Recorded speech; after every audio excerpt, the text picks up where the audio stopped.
नमस्कार, मैं हूँ अमिता पंकज, आप देख रहे हैं राजसत्ता एक्सप्रेस। राजसत्ता एक्सप्रेस के लीगल मैटर में आज हम आपके सामने डिस्कस करने जा रहे हैं सुप्रीम कोर्ट के एक डिसीजन के बारे में। सुप्रीम कोर्ट में काफ़ी याचिकाएँ फाइल की जा रही है क्योंकि लोकसभा इलेक्शन 2024 चल रहा है। ऐसे में लेकर कुछ एनजीओ और विपक्ष लगातार सुप्रीम कोर्ट में इलेक्शन कमीशन के उसके रवैये को लेकर याचिकाएँ फाइल कर रहा है, जिसमें एक याचिका फाइल की गई है, जिसमें कहा गया है कि 48 घंटे के अंदर तमाम डेटा और फॉर्म 70C को वेबसाइट पर अपलोड करने के लिए ईसीआई को निर्देश दिए जाएँ और सुप्रीम कोर्ट ने एडीआर की उस याचिका पर कोई भी निर्देश देने से इनकार कर दिया है, जिसमें ये मांग की गई थी, जिसमें कहा गया था कि चुनाव आयोग को मतदान प्रतिशत की सही संख्या प्रकाशित करने और फॉर्म 17C की कॉपी ईसीआई की वेबसाइट जो है उस पर अपलोड करने का निर्देश दिया जाए। और सुप्रीम कोर्ट ने कहा कि 5 चरण के चुनाव हो चुके हैं, 2 चरण के चुनाव होने बाकी हैं और छठे चरण का चुनाव 25 मई को होने जा रहा है। ऐसे में ये डेटा अपलोड करने के लिए जो है मैन पावर की जो है वो ज़रूरत पड़ेगी, उसे जुटाना पड़ेगा और ऐसे में इलेक्शन कमीशन के लिए ये मुश्किल है और हमारा मानना है कि इस मामले की सुनवाई जो है वो चुनाव के बाद में होनी चाहिए और दरअसल चुनाव के बीच में कई राजनीतिक दलों ने वोटिंग के आंकड़ों में गड़बड़ी को लेकर इस तरह की याचिकाएँ जो है फाइल की थी, कई तरह के आरोप भी लगाए थे और राजनीतिक दलों का कहना था कि वोटिंग वाले दिन जो है आंकड़े कुछ होते हैं और 1 हफ्ते के बाद में जो है वो आंकड़ों के परसेंटेज में अंतर आ जाता है, 5 से 6% तक जो है अंतर की बात सारी पार्टियाँ जो है वो कह रही हैं। इसको लेकर जो मल्लिकार्जुन खड़गे हैं उन्होंने भी पत्र लिखा था चुनाव आयोग को और बहुत सारी पार्टियाँ जो हैं वो भी इस तरह की चीज़ें कह रही हैं और अखिलेश यादव भी इस तरह की चीज़ें जो है वो आरोप लगा रहे हैं और प्रियंका गांधी ने भी अपनी पब्लिक मीटिंग में इस तरह की चीज़ें कही हैं और चुनाव आयोग को निष्पक्ष रहने की उन्होंने जो है वो बार-बार उन्होंने अपील की है कि चुनाव आयोग निष्पक्ष होके इस सारी चीज़ों के चुनाव कराए और ये सारी चीज़ें जो है वोटिंग परसेंटेज को लेकर अब इसी को लेकर जो एसोसिएशन फॉर डेमोक्रेटिक रिफॉर्म यानी कि एडीआर और टीएमसी की नेता महुआ मोइत्रा की ओर से एक याचिका जो है सुप्रीम कोर्ट में फाइल की गई है, जिसमें सुप्रीम कोर्ट से कहा गया है कि ईसीआई को निर्देश दिए जाएँ कि वो अपनी वेबसाइट पर फॉर्म 7 की स्कैन कॉपी और बूथ फाइल वोटिंग डेटा जो है वो अपलोड करने के निर्देश दें और ऐसी उनकी मांग उन्होंने की थी और एडीआर और टीएमसी नेता महुआ मोइत्रा की इस याचिका की सुनवाई कर रहे थे। जस्टिस दीपांकर दत्ता और जस्टिस सतीश चंद्र शर्मा जो है वो उनकी सुनवाई कर रहे थे और वेकेशन बेंच जो है वो इसकी सुनवाई कर रही है क्योंकि समर वेकेशन जो है वो स्टार्ट होने वाली है सुप्रीम कोर्ट में और ऐसे में लेकर जो अर्जेंट जो याचिकाएं होती है उनकी सुनवाई जो वेकेशन बेंच द्वारा की जाती है और सुनवाई के दौरान जो है इलेक्शन कमीशन ऑफ इंडिया के जो वकील थे उन्होंने इसका कड़ा विरोध किया। उन्होंने कहा कि चुनाव के बीच में इस तरह की याचिकाएं काफ़ी फाइल की जा रही हैं और ऐसे में चुनाव आयोग को जो है बदनाम करने की जो है वो कई बार प्रयास किया जा रहा है और ये जो प्रक्रिया है जो प्रक्रिया है ये कानून का दुरुपयोग है और ये क्लासिक केस है कानून के दुरुपयोग का और विपक्ष जो है इस तरह के आरोप लगातार लगा रहे हैं और बार-बार याचिकाएं दायर कर रहे हैं। चुनाव आयोग के वकील मनिंदर सिंह का कहना था कि ऐसी याचिकाओं को भारी जुर्माने के साथ में खारिज कर देना चाहिए क्योंकि ये ऐसे जो आरोप लगाते हैं और इनका रवैया जो है चुनाव की शुचिता पर सवालिया निशान लगाकर जनहित को नुकसान पहुंचाता है और जो वोटिंग परसेंटेज कम हो रहा है उसका भी कारण ये हो सकता है कि लोगों को चुनाव जो आयोग है उसके ऊपर से जो फेथ है वो कम करने की ये लोग कोशिश करते हैं बार-बार इस तरह की जो है याचिकाएं फाइल करके और सिर्फ आशंकाओं के आधार पर फर्जी जो है आरोप लगाए जा रहे हैं जबकि सुप्रीम कोर्ट ने अपने लिए फैसले में इससे पहले ईवीएम वीवीपैट की पर्चियों के 100% मिलान के लिए जो याचिका फाइल की गई थी उसमें एक-एक चीज़ को जो है सुप्रीम कोर्ट ने स्पष्ट किया था और सारी चीज़ों के बारे में डिटेल में इसमें सुनवाई हुई थी और सारी चीज़ों को स्पष्ट कर दिया था चुनाव आयोग ने और मनिंदर सिंह ने कहा कि चुनाव के दौरान लगातार चुनाव आयोग को बदनाम करने का जो है प्रयास किया जा रहा है और कानून के मुताबिक फॉर्म 17C और ईवीएम और वीवीपैट के साथ ही स्ट्रांग रूम में रखा जाता है और ऐसा कहा जा रहा है कि चुनाव के डेटा में 5 से 6% का जो है अंतर है और आधार ही ये जो है बिल्कुल बेबुनियाद है और ये गलत आरोप है जो चुनाव आयोग के ऊपर लगाया जा रहा है। चुनाव प्रक्रिया जारी है और लगातार चुनाव आयोग को बदनाम करने की कोशिश की जा रही है। ये सारी चीज़ें जो चुनाव आयोग के वकील थे मनिंदर सिंह उनके द्वारा कही गई थी।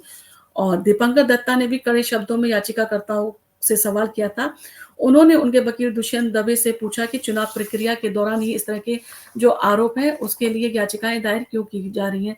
और दीपांकर दत्ता ने एडीआर के वकील जो दुष्यंत दवे थे, उनकी भी कड़ी फटकार लगाते हुए ये सारी चीज़ें कही थी। उन्होंने कहा कि हमने बहुत सारी याचिकाएँ ऐसे देखी हैं पब्लिक लिटिगेशन की जो पीआई फाइल की जाती हैं, वो भी देखी हैं और भी बहुत सारी जो ट्रस्ट को लेकर याचिकाएँ फाइल की जाती हैं, वो भी देखी हैं। परंतु ये याचिका जो है वो अलग तरह की है और ये सही समय नहीं है और ना ही ये उचित माँग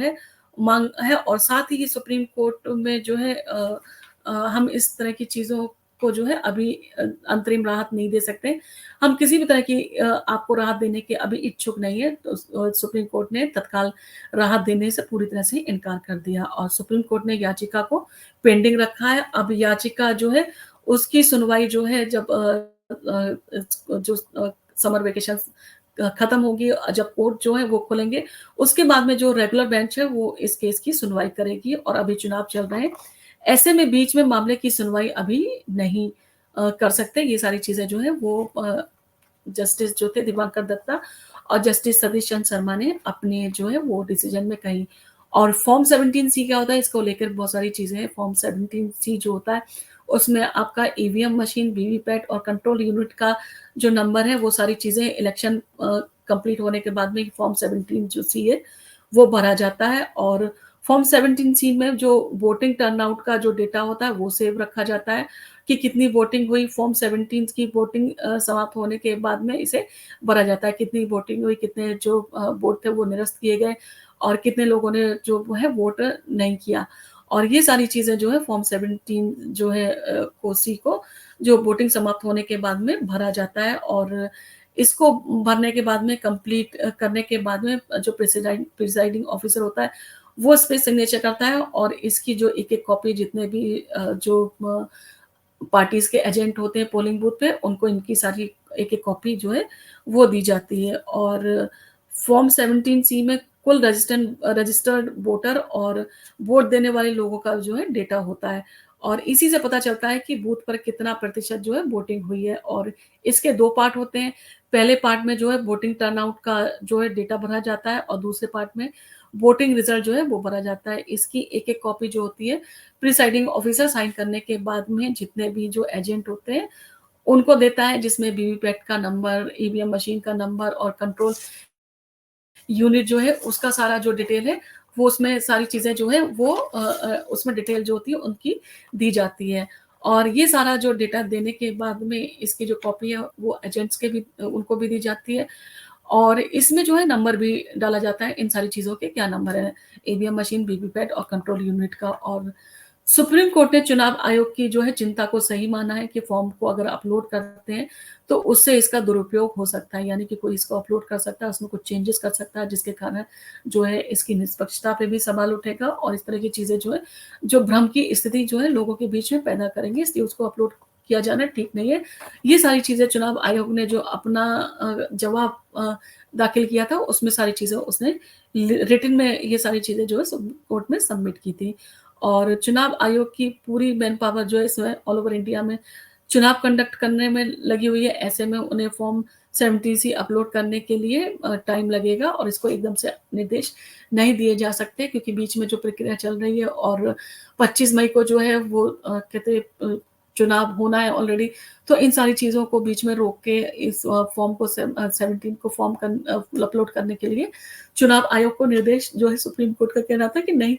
दिए जा सकते हैं और जो प्रिसाइडिंग ऑफिसर है वो इसको सील लगाकर जो ईवीएम मशीन, वीवीपैट और कंट्रोल यूनिट होती है उसमें सील लगाते हैं और उसके बाद में उसमें सिग्नेचर करते हैं। उसमें सारे जितने भी एजेंट्स अवेलेबल होते हैं, उनके सबके सिग्नेचर कराए जाते हैं, उनके सामने फॉर्म 17 भरा जाता है और वो 17 जो फॉर्म 17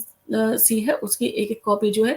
वो जितने भी पार्टी के पोलिंग बूथ पे एजेंट होते हैं उनको उसकी एक-एक कॉपी दी जाती है और काउंटिंग के टाइम पे वो इस जो फॉर्म को लाकर उसका जो है मिलान कर सकते हैं कि कितना जो वोटिंग परसेंटेज को लेके सवाल उठा रहे हैं, उस पे लाके